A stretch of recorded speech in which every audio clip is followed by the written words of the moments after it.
Have you ever experienced something so crippling in your life that has made you feel broken? I have. Are you someone who has a giving heart but is struggling to feel good themselves? Are you consistently putting your needs aside to take care of everyone else? If so, you're not alone. Giving starts with giving to yourself so that you are able to give of yourself to other people. Isn't it time you took back control and discovered what makes you tick? Join me in my journey and find out how you can feel better about yourself, live your best life, and share that with others. Thinking of yourself, it doesn't make you selfish, it makes you brave. I'm Nelia, and this is the Giving Starts With You podcast. Hi, everyone. Welcome to another episode of the Giving Starts With You podcast. I'm your host, Nelia Hutt, and I really appreciate you coming on again this week to listen to another beautiful story. I've just made a new friend. Her name is Bobbi Malatesta, and Bobbi's from the States. Where are you coming in from, Bobbi? I'm coming in from one of the Carolinas today. I'm on my way back, headed back to upstate New York tonight. Cool. That's awesome. Thanks for pulling over and, doing the interview. This is awesome. Two busy women entrepreneurs making it work, right? That's it. Thank you for being so adaptable. Oh, absolutely. So Bobbi is a podcast host as well. She has her own podcast, and the title is 321 No Kidding. I love that title. Congratulations. It's awesome. Thank you. Today she's going to talk about some self-care, some devotion, and positivity, as those are the pillars of her success. And she's transitioning into a full-time coach, and she has a VA business, correct? Correct. Lots going on. All good stuff. VA, for those of you who don't know, are virtual assistant. Correct. Awesome. So Bobbi's got some things she wants to talk about, and her story is going to be very, very inspiring to those of you who are listening. And so grab a nice warm drink if you like me in Canada or out in cold parts of the States, and enjoy the show. Can you tell us a little bit about yourself? Sure. I will try to give you the semi-abridged version. And I really appreciate being here because it's an opportunity for me to demonstrate my mission, which is to raise awareness around gambling addiction. I was a gambling addict for pretty much all of my adult life. I've had a combined total of almost 6 years without a bet now. I did have a relapse in the middle, so we're coming up on 4 years. But when I'm on other shows like this, or I have a new audience, I try to just bring to light some things about how easy it is to become a gambling addict. One of the examples I use frequently is the arcades with children. And people don't think about skee ball or those games with the money or the claws. You're putting money in, you get a rush, and you get a reward. It's no different than a slot machine or playing a game of cards. And it's something that I just want parents to be aware of. I'm not saying they can't go to the arcade, but starting young is how it happened for me. I was playing poker at 8, 9, 10 years old, nickel dime, going to bingo with the grandmas, to church, all these things that are normalized in our culture. And I'm actually on my way back from Disney and Universal. And 2 days ago when I was at Universal, I was walking by this attraction, and the catch was you were hearing the characters talk about the action, like I'm standing next to Dr. Seuss hearing things about gambling. So as a country, as a world, honestly, because it's not exclusive to the US, it's a problem. So I just like to draw some attention to that. I believe that my addiction served a purpose. I think that my life experience and the gambling and my personality and the fact that I was able to survive gambling, because most of the stories end in either jail or suicide or insane asylums. I mean, it's really scary what can happen. And because it's a behavioral addiction, like if you abuse alcohol and drugs, your body shuts off. But gambling, you go until you run out of money. And in some cases, and I have quite a few friends that I've met through treatment, they've gone to jail for embezzling and stealing. And I mean, they're good, beautiful women and people doing bad things because the addiction inspires them to do so, I guess. And I'm still on the fence about the whole calling it a disease or not. Yeah, yeah. And the brain, the more I research, it's the same kind of stuff. Your brain lights up. There's neural pathways. I'm not a scientist. I won't pretend to be able to explain it. I actually had a moment yesterday. Now, I haven't bet in a while. And as I was walking around, I was seeing landmarks within the park that were also on slot machines. One of my favorite slot machines when I was gambling had the Japanese flavor and I think it's called the pagoda, the big red thing. And it got in my sub with that lingering. So even though I can't explain the science, I know the impact because I felt it yesterday. I was like such a monster and I had to call myself out on it, which is one of the things I'm blessed to do now with my recovery and the new life that I live. Yeah, there's triggers everywhere. Yes, yes. And the key is being prepared for them so that they don't impact you on the level they would have if you were still gambling. And that's part of the message I try to share on my show is if we take care of ourselves, if we get our physical fitness, our mental fitness, sorry about that, it's been a long day. If we're communicating well, if we're setting boundaries, if we're getting our sleep, we're getting our water, all the things we talk about nowadays, right, that are on the radar. If we do all those things, we're kind of putting our armor on by doing those things. And we can battle the next tough situation and be more prepared. So hopefully we don't go back to gambling. It's not something you like in my circle. It's not something that I hear a lot about. Like I hear a lot about alcohol, and I hear a lot about drug addiction and even sex addiction, right?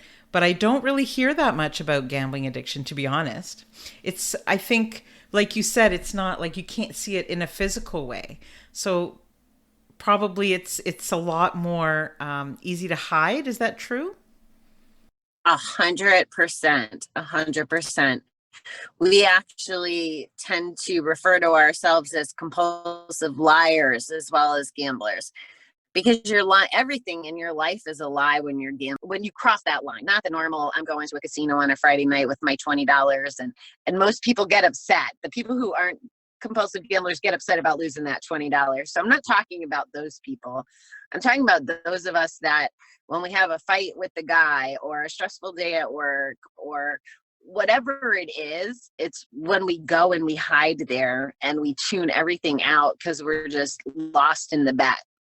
I've been in situations where I get home the next morning and I just have receipts from all my ATM withdrawals. I don't remember making them, even sober. Like I didn't really mix alcohol with gambling, but you get in this zone where you're just isolating and you're not mentally present. You're just going through the motions. It's so crazy. It's like a trance. So congratulations on being 4 years. Thank 4 years, your recovery. That's amazing.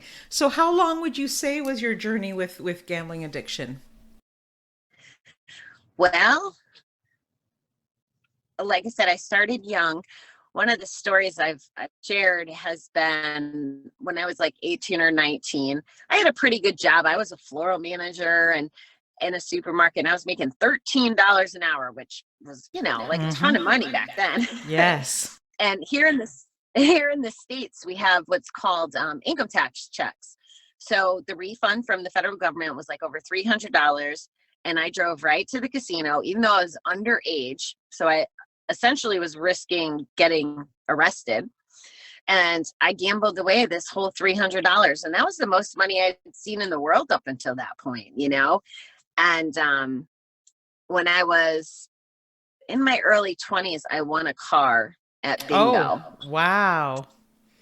The thing is, it was a few days after my now ex-husband had kicked me. We were cross-country truck drivers together, and he was like, okay, I'm tired of waking up in casino parking lots. You go home to your mom. I'll drive in the truck.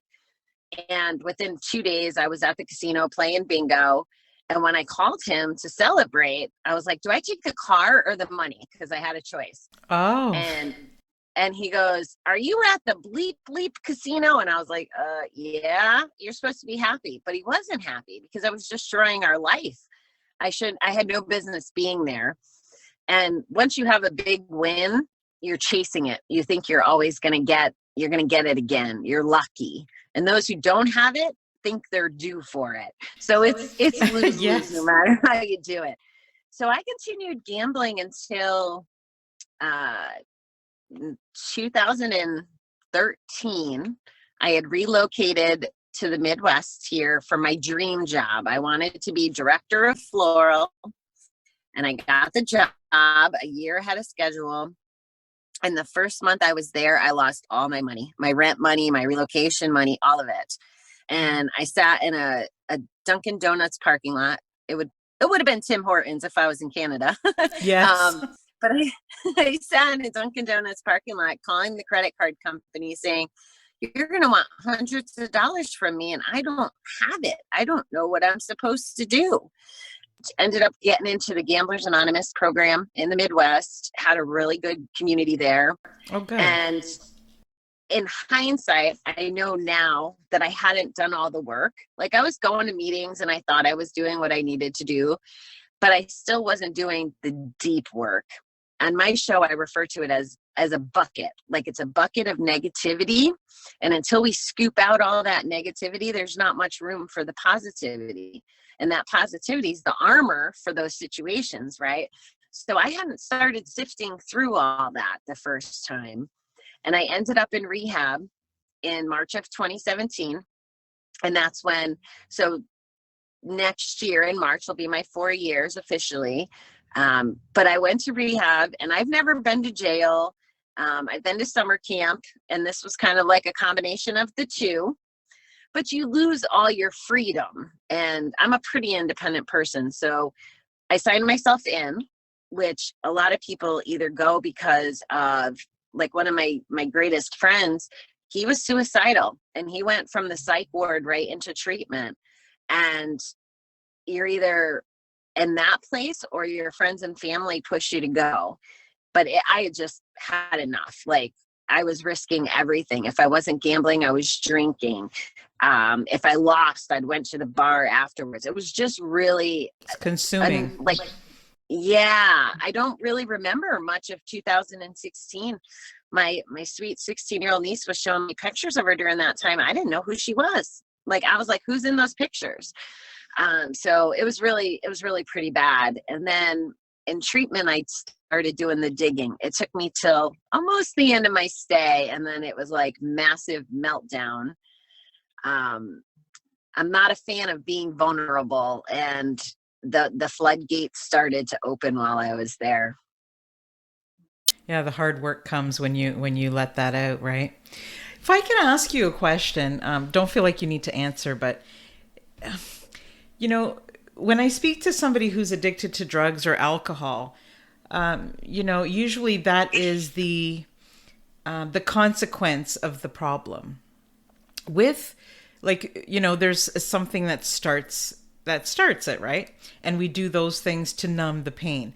With gambling, the way you're describing it, it almost sounds like it's the high that you actually get from that, and not something that is not like that you feel empty about that leads you to that. Am I right? Or was there something that, that maybe you were struggling with before that led you to that high, that control of gambling? That is very astute of you, and that was an excellent question. And you're right on track. That's it. Whether it's sex addiction, food addiction, alcohol, gambling, they're all coping mechanisms.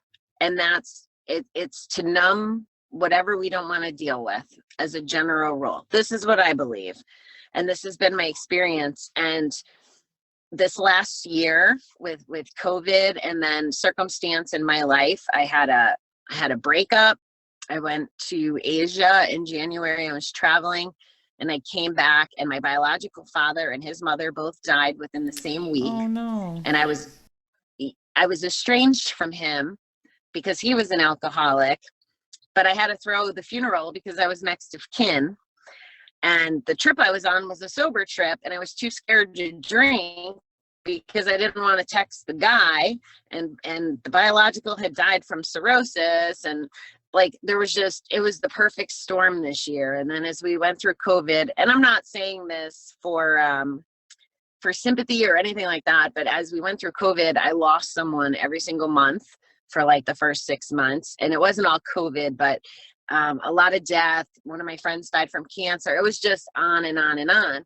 But I was sober, and I wasn't. That's a lot at once. And I'm so.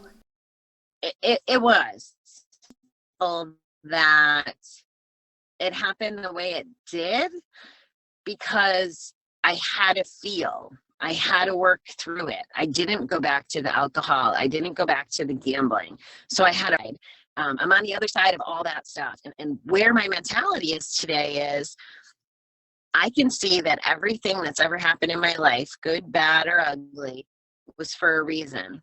And I can look back at all of it with gratitude, like crazy gratitude, because now I'm more relatable to a lot more people that have had all these different struggles in life.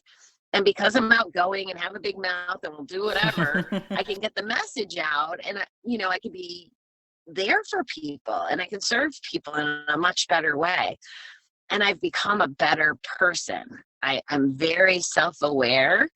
I don't want to end up like my biological father. I want to have good relationships. I want to have boundaries.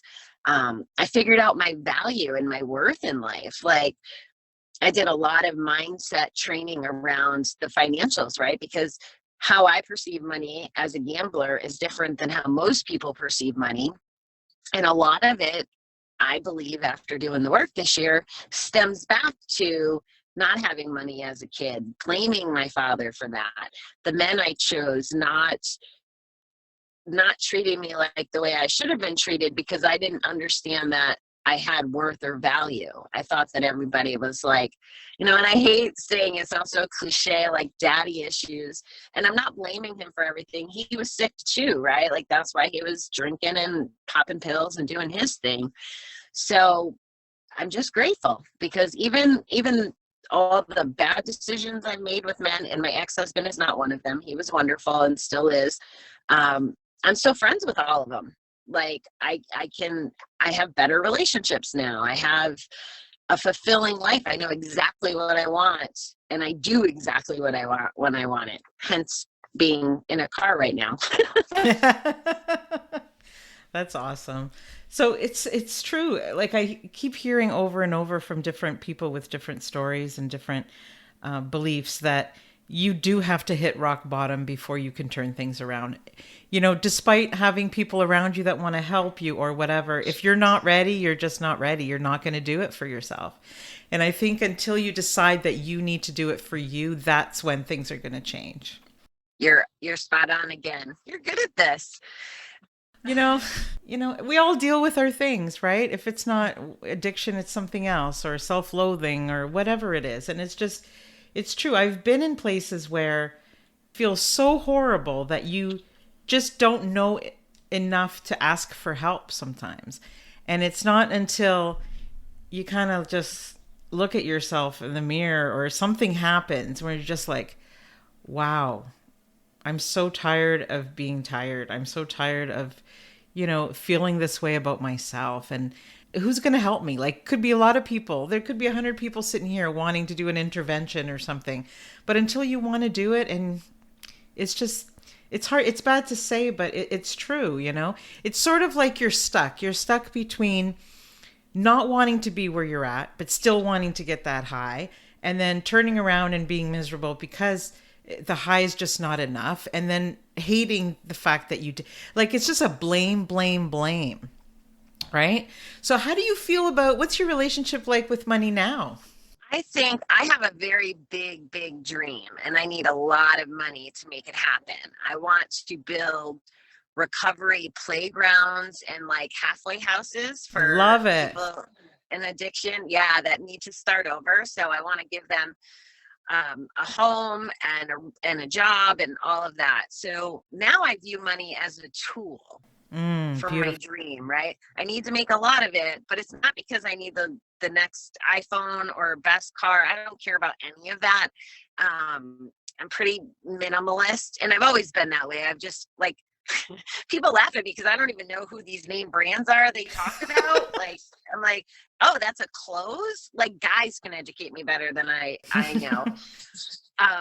But I will say on the self-care side of things, like I had no problem spending whatever it took for me to be happy and in hotels and going out to eat with my friends. I made this time and this commitment to me, and I wasn't worried about it. I knew that even if I spend, and I'll just make up a number, 10 grand on the last 5 weeks, I could have lost that in 2 days and if I was still gambling.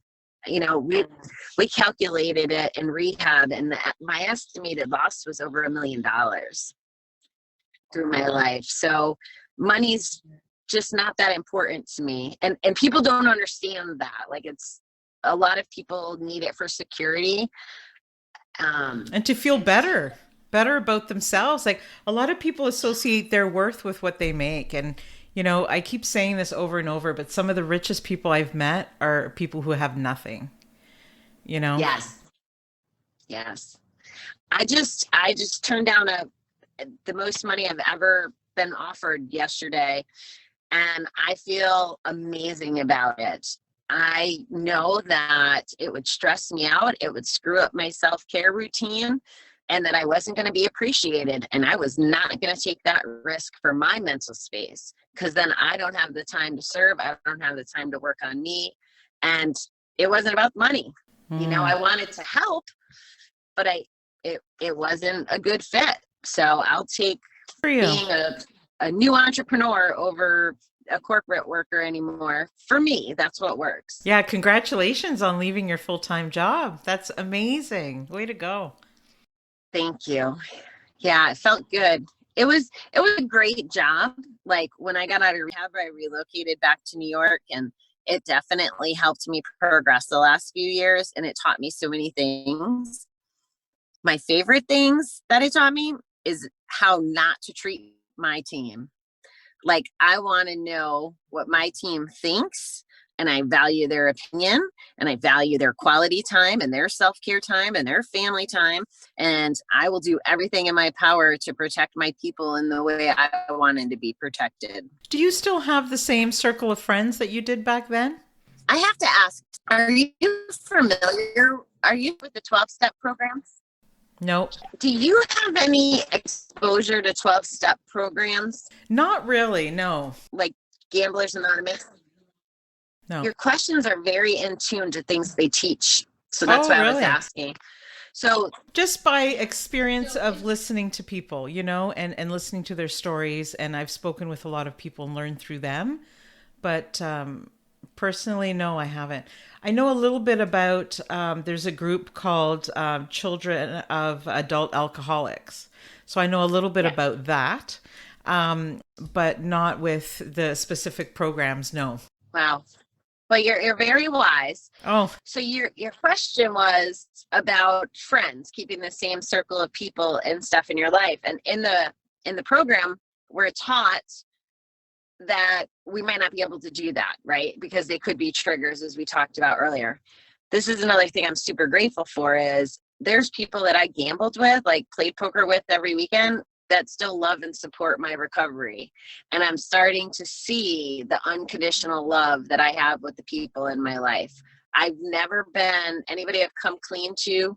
No one has said anything other than I'm proud of you or yay. Like, it's been amazing. Even at my corporate job, I told the bosses, you know, it didn't, I want to be as transparent as possible.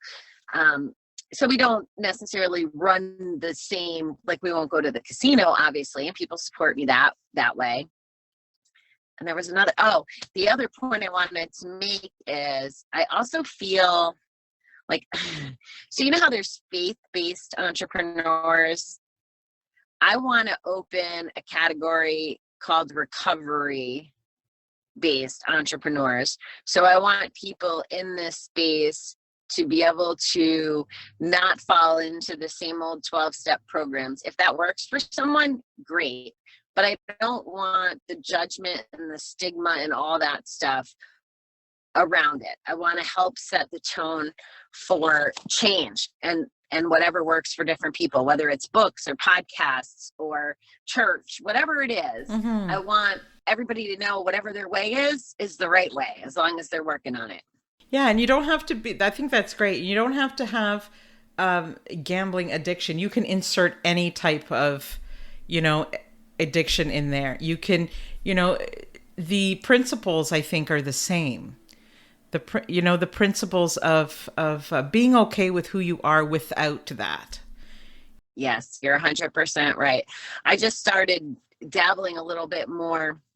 I've had alcoholics and drug addicts on my show, but I recently had a porn addict, a meth addict, an opioid addict. Like, I'm branching out. We've talked about food addiction quite a bit, and that's what I'm seeing as well. Everybody's educating me on the fact that the common problems keep showing up no matter what it is. Yeah, and I think we all need to educate ourselves, because people tend to label and disassociate it as a problem and more of a like judgment of what type of person you are. Label you as something, as opposed to really accepting it as a problem. Until you know somebody close to you that suffers with a type of addiction, you don't know, you don't see what it does to the person, what it does to the family, how much they struggle.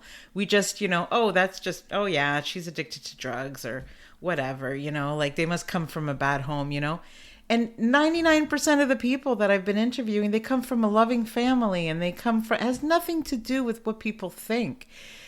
Anybody could be addicted to something. Like, I'm addicted to food. I'm addicted to control sometimes. Like, it could be, there's workaholics. There are so many types of addictions, and one is not better than the other, is not better than the other. It's something that controls us. Like, for my definition, it's something that, it's a problem when your whole life revolves around it, right?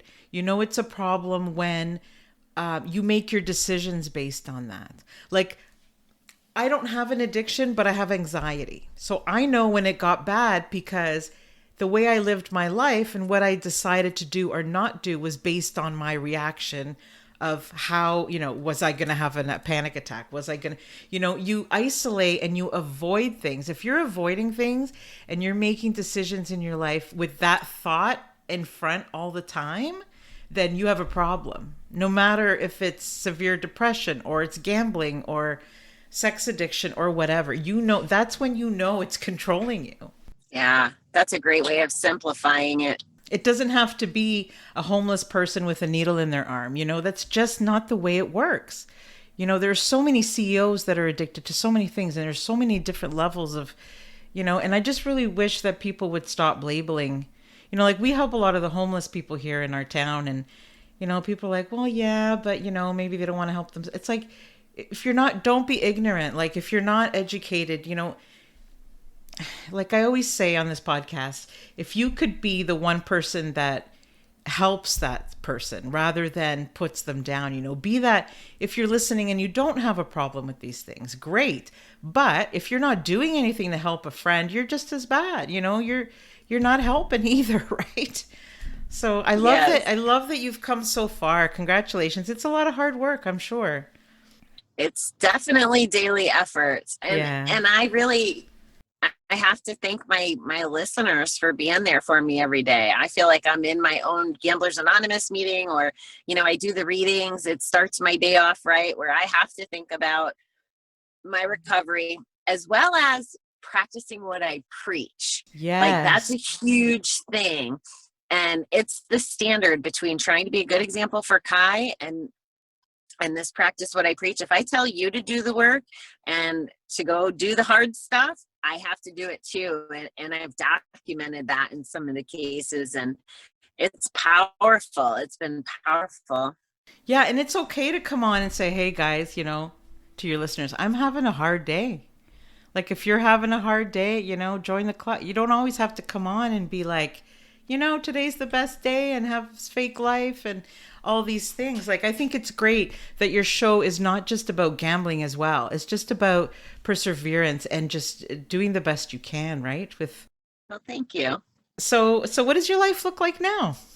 Well, that's what I've been trying to figure out the last 4 or 5 weeks. I don't know.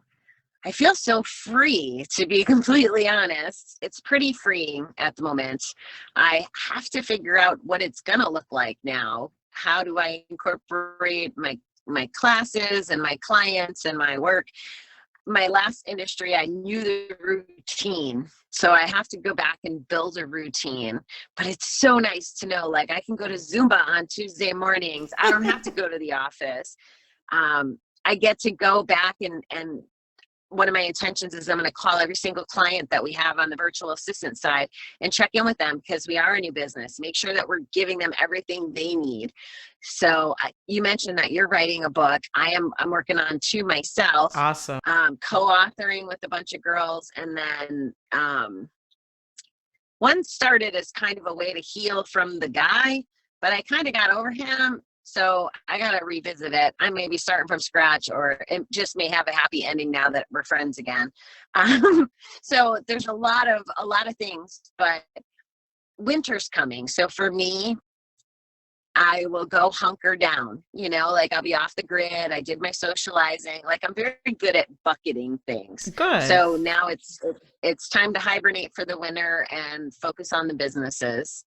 Yeah, I hope to get there one day too. I'm trying to write a book and I'm creating an online course that'll go with the book. And I still work full time, but I'm hoping to be able to impact more people and one day leave that job so I can do this full time and help people all over the world because it's what I really want to do. And it's what helps me at the end of the day through all of my mental illness is my best therapy is to help, like the feeling that I get when I help somebody else.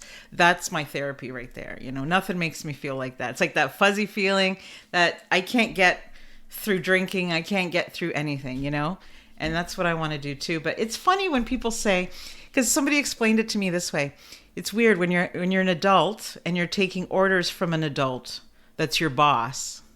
I always found that like a funny way to explain it. I no longer want to take orders from another adult on how I'm going to live my life. Not Exactly. not through work like you said with money, I'm so happy that you turn that thing down because you have to align, like money is important and there's not much you can do when you don't have any.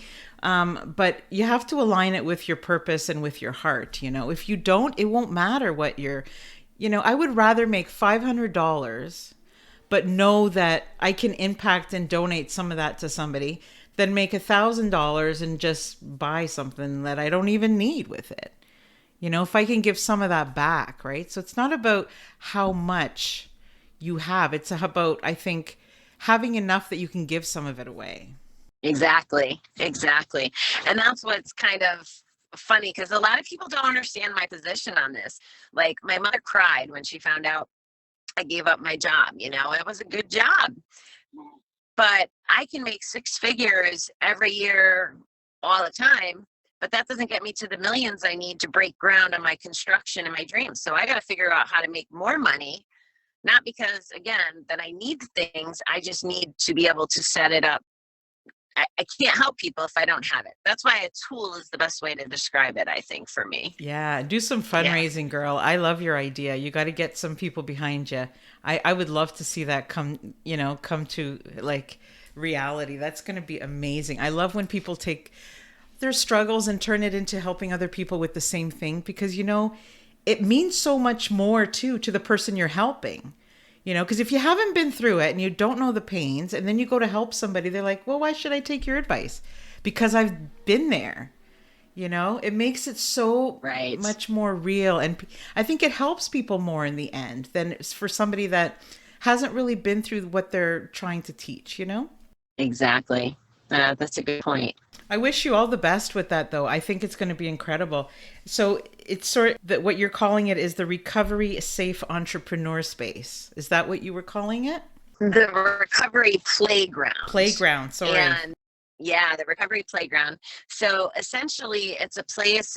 I want it to be a safe place where people in recovery can go to cure boredom and have as a resource. It'll be like adult entertainment.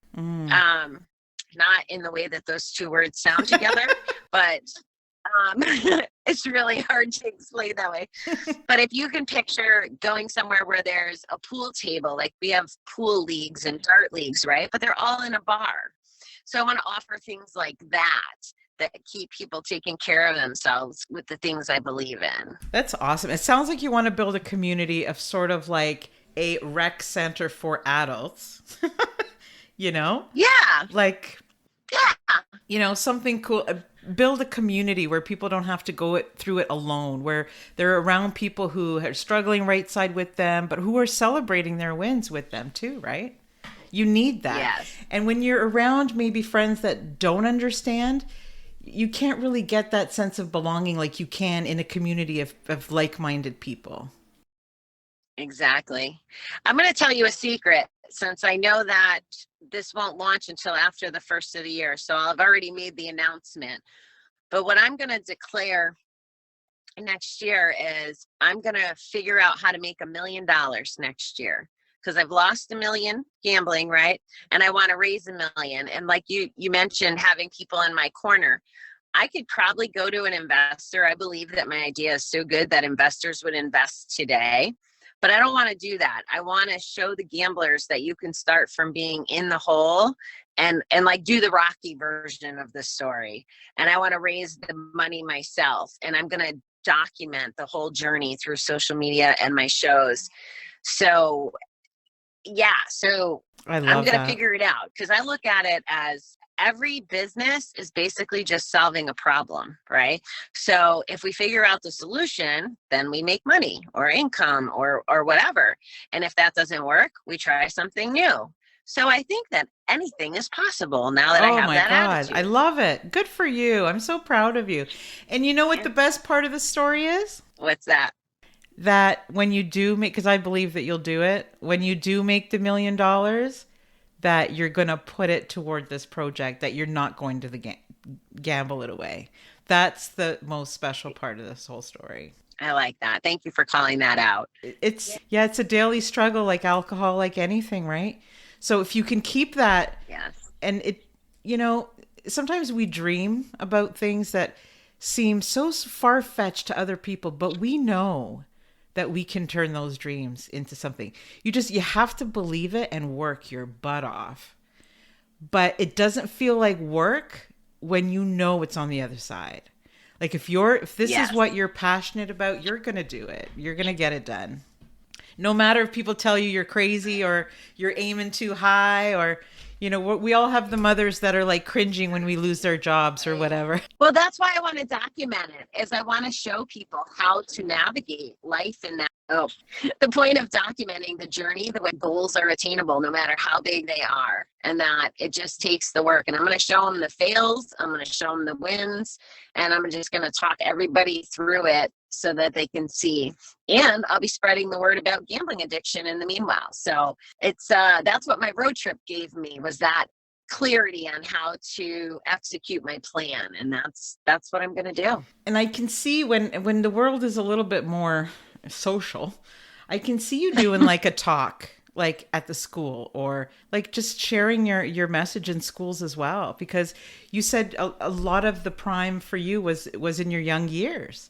So I think that that's important, that people recognize that it's not just fun. It can lead to a problem, just like anything. Too much alcohol, too much this, too much that, Too much technology. Yeah, it's true. It's so easy to hide now. So easy to hide. Yes. Yeah. Where can we find you? I mean, if people want to reach out to you and learn about what you're doing, do you want to share with us where they can find Bobbi? I will say listeners can find me on any podcast platform at 321 No Kiddin'. Oh, the one thing I did want to say, like if they want to find me on Instagram, it's Bobbi the Awesome _321 No Kiddin'. And that's actually my brand, is Bobbie the Awesome. And I want people to know that it's okay to be confident and to love yourself. Like, that's another part of the messaging. So it took me a long time. I'm sure there's a school of people that are like, who's this crazy lady? But you know what? This is the way we need to be. Like, we need to, for some reason, we're so hard on ourselves. And I don't like those voices in my head. I like the one who says I am awesome and I can do whatever I need to do. And that's part of why I won't give that up. And that's where that handle comes from. No, that's fantastic. I'm glad you talk about that, because we are our worst judgments. Like, we're so hard on ourselves. And I think it's because we're afraid that if we succeed, people will think that we think we're better than them. Although that's really not how we think. Yes. But you know what I mean, right? Like, that's true. They talk about, the fear of failure. Well, it's a mix, right? Some people are afraid of failure and some people are afraid of success. And I think you did a really nice job articulating the why. It's not that they're not rooting for us, but they think that our perception changes as we grow. And I don't think anything can be further from the truth. Yeah, I think you're right. Like, it's like earlier when you were saying, I'm not saying this because, I want you to pity me, or I'm not saying this because I want to show off about this, but it's okay to talk about your wins, and in my trailer, I talk about how it's not conceited to talk about ourselves. It's brave. It's hard to do. It is. It's hard. But if we're not going to do it, who's going to do it for us? Like, we all have to speak up. And I think we need to teach other people to do it. Exactly. I love that we're so aligned. That's great. Me too. Thank you so much, Bobbie, for coming on and stopping on your journey through the States there. I hope you get home safely. Thank you so much. Thanks for having me. And I would love to have you as a guest on my show too. Oh. So I will stay connected. I really appreciate your perspective. That's awesome. I'd be honored to be on your show. Thank you so much for the invite. I love it. And, whatever I can do to help you get to that dream, like, reach out to me. Like, I think I love what you're doing. I honestly do. I love that you're giving back with what you've learned. It's beautiful. It's fun too. Who would have thunk? Well, you have a good night and drive safe, okay? Thank you. Have a good night as well. Thank you for tuning in to this week's episode. If you enjoyed what you heard, please subscribe or leave a review. See you next week on the Giving Starts With You podcast.